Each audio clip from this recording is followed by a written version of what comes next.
Hi everybody, today I'm going to cover revisiting the Bitcoin SuperCycle. I came up with this theory a couple years ago, and now I'm going to revisit, is the SuperCycle happening? What are the different metrics that might qualify it? Before we begin, a little advertisement from one of my sponsors, CryptoTag. These are titanium plates that you store your Bitcoin backup on. So they have these little digits right here, and you use a little etcher where you etch inside these. So to store your Bitcoin backup, this is the best place to put it on. It's fireproof, waterproof, crush proof. Highly recommend it. Use it myself. All right, let's go ahead and dive in. So I write this article every Thursday. On Thursday, it comes out to my paid subscribers, and then I release it later on YouTube.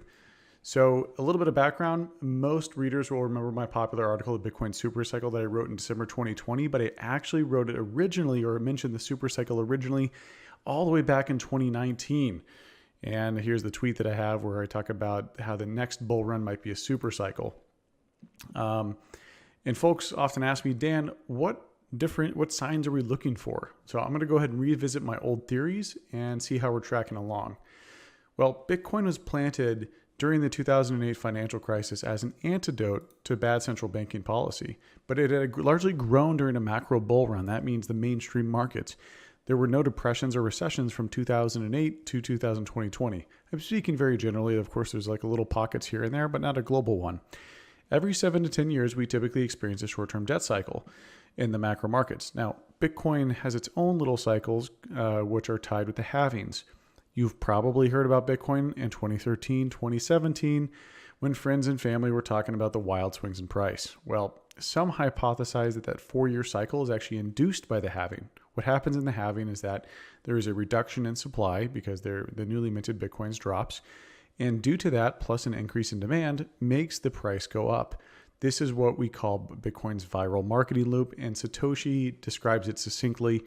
As the number of users grows, the value per coin increases. It has the potential for a positive feedback loop. As users increase, the value goes up, which could attract more users to take advantage of the increasing value.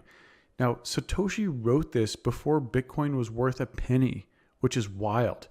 And in the chart below, we have Bitcoin's price with the halvings being the dotted lines. Now, as you can see, there's been a bull run after every single halving, and we're in one right now. And by the way, this is pulled from, you can pull this from, this is the TradingView. TradingView has really cool charting software. Definitely recommend you check it out. So Bitcoin's 4-year cycles, these microcycles, are now coinciding with a longer 10-year cycle, which puts Bitcoin in a potential super cycle. Ray Dalio's got a similar observation of short and long-term debt cycles. As you can see, these little miniature cycles, and then there's a big cycle that happens much long over a much longer time period. So when COVID came, the markets plunged.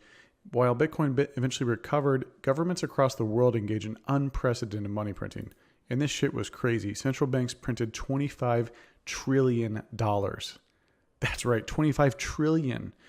And, this meant that governments were actively devaluing the currency, and that's exactly what Bitcoin is built to protect against. Bitcoin is a special purpose built to be a store of value where you don't have to trust your bank or government. And these moments don't come around too often, right? You don't distrust your government when things are going well. You start to distrust them when things are going poorly. And that the 2008 financial crisis definitely brought that into focus. There's no stopping this money printing machine. We even have the U.S. undergoing a 4th round of stimulus. Well, why not 5, 6, or 10? Why not just keep printing for forever? And I think that's what we're going to see here is that the money printing operation is just going to keep going and going. And so this was a big signal of the super cycle that there was a big recession while Bitcoin is having a bull run, which brings Bitcoin's value into focus. Now, the next big section here is about the institutions, and they were brought in because of this increased focus. So the institutions are finally here. There was a meme back in 2017 that the institutions are coming. The institutions are here now. And back when I first wrote about, last time I wrote about the super cycle, hedge funds and investment banks had just started to buy Bitcoin in 2020 and Q4 2020. This was reflected in Coinbase's quarterly financials, as we can see the dark blue and the dark blue vertical bar here. That represents the amount of institutional revenue generated. And we can actually go check this out. You can check out their quarterly financials if you go to their website. So The tide has completely shifted on the institutional front. Now, hedge funds, investment banks, and fintechs are all piling in. I wrote about this in my institutional adoption of Bitcoin piece. You can check that out. I'll include it in the links below. And this hilarious collage shows the transition from skeptics to advocates. I mean, JP Morgan is the most hilarious one. Bitcoin is a fraud that will blow up, says JP Morgan boss. Later, JP Morgan says investors could make Bitcoin 1% of portfolios.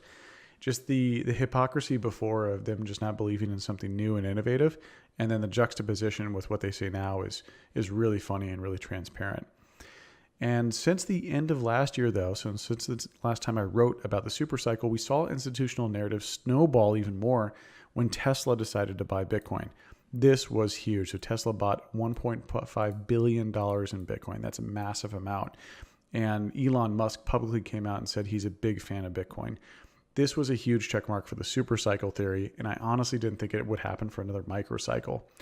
And while it takes time for these corporates to disclose their Bitcoin positions, there's a lot of internal stakeholder buy-in, aka getting everyone on board. And then later on they have to report it, but that takes time.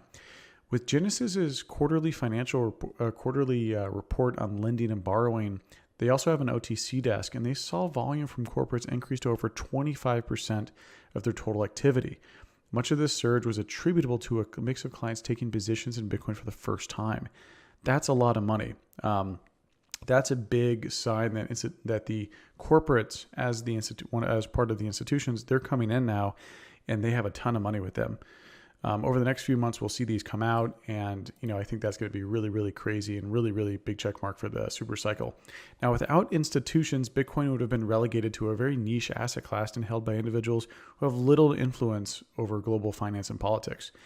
And this is an important transition in Bitcoin's adoption curve as it becomes more widely recognized as a store of value. It becomes further ingrained in our world.